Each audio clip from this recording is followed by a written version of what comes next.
さん、私のチャンネルへようこそ。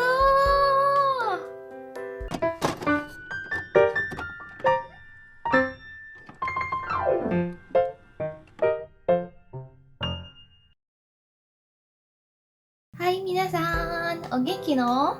元気nih gakいるよ。Hisashiburi minasan.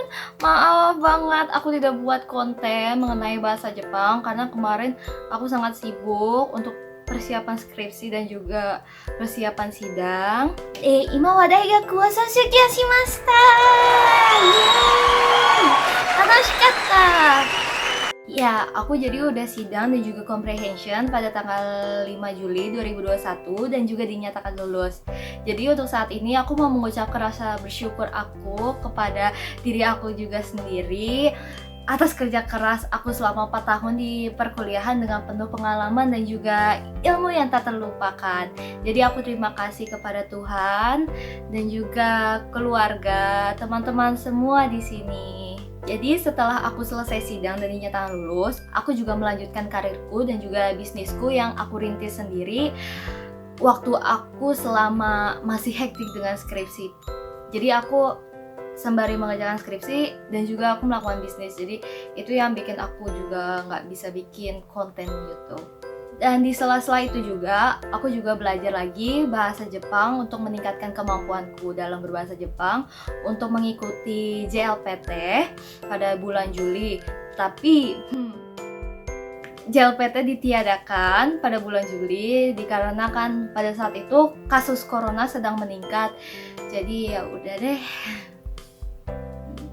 Dan sejujurnya aku sedih banget, kecewa banget JLPT ditiadakan sampai aku tuh nggak mood juga buat ngerjain skripsi.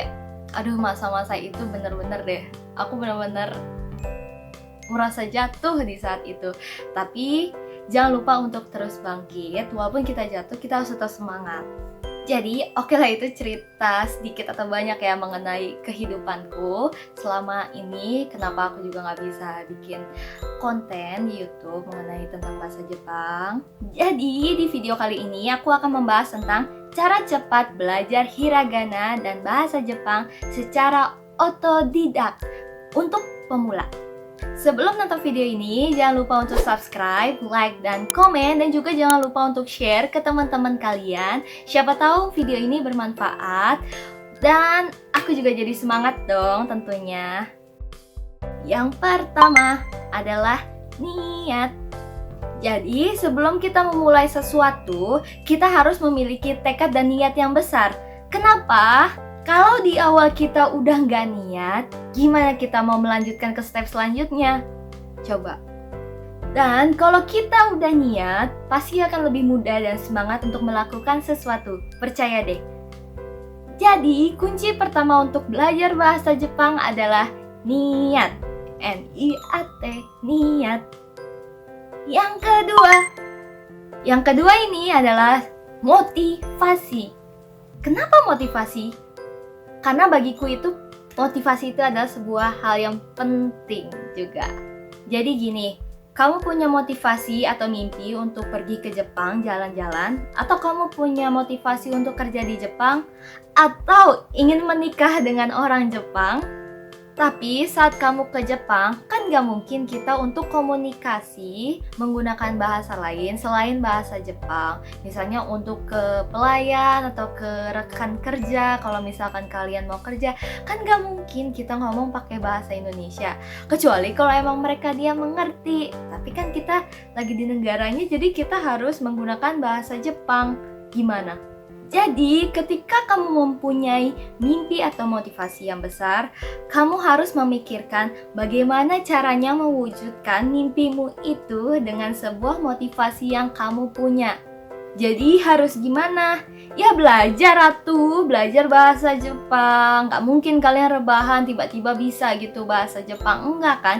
Kalian harus belajar memikirkan motivasi-motivasi yang kalian inginkan. Kayak tadi tuh pengen ke Jepang, pengen kerja ke Jepang, pengen nikah sama orang Jepang. Kalian harus bisa bahasa Jepang. Supaya apa? Biar lancar.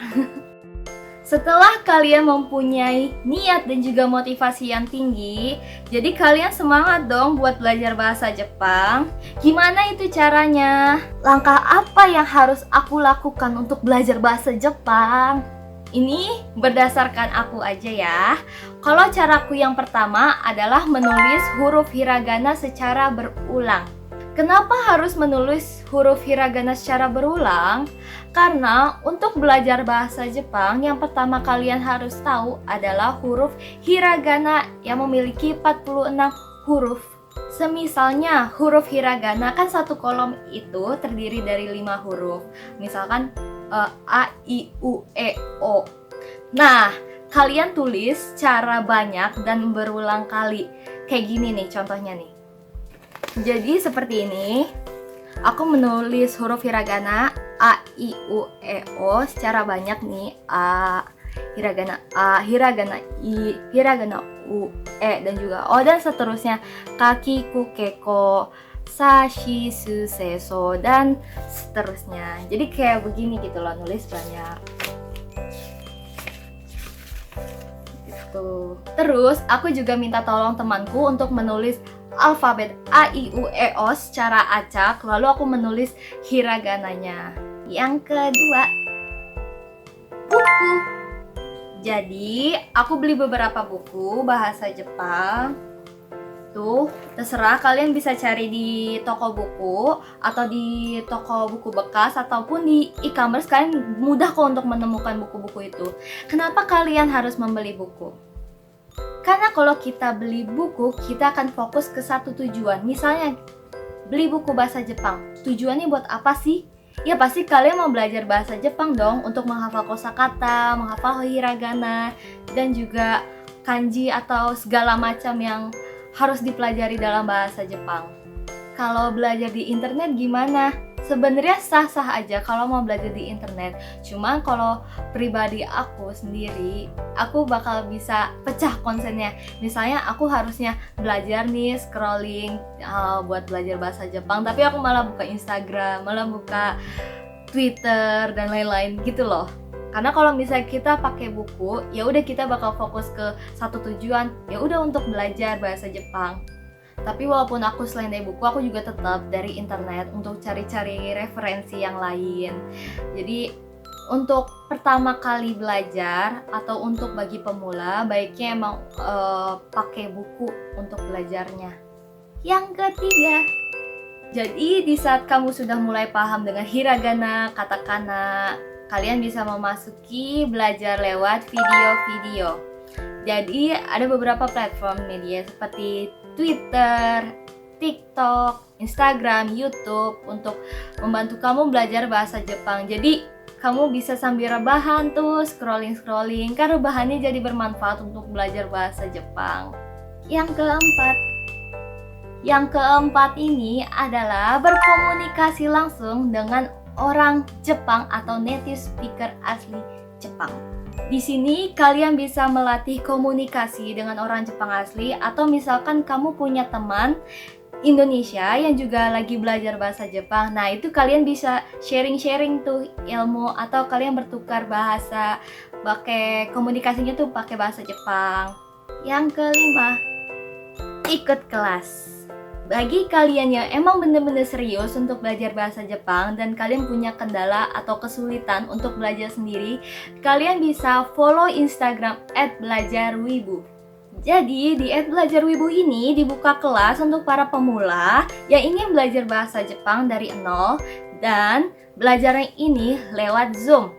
Untuk jadwalnya sendiri diadakan setiap hari Senin dan Kamis malam, jadi nggak akan ganggu kegiatan sekolah atau kerja kalian. Jadi kalian nanti akan dibimbing sesuai kemampuan kalian masing-masing sama senseinya. Kebetulan senseinya baik loh. Selain itu juga ada free mengulang untuk lebih mendalam loh.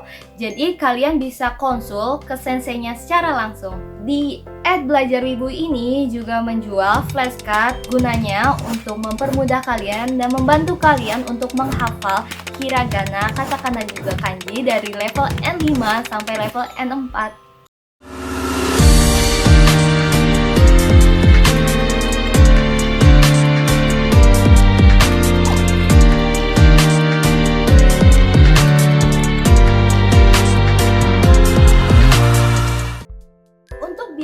info selanjutnya silahkan cek di description box.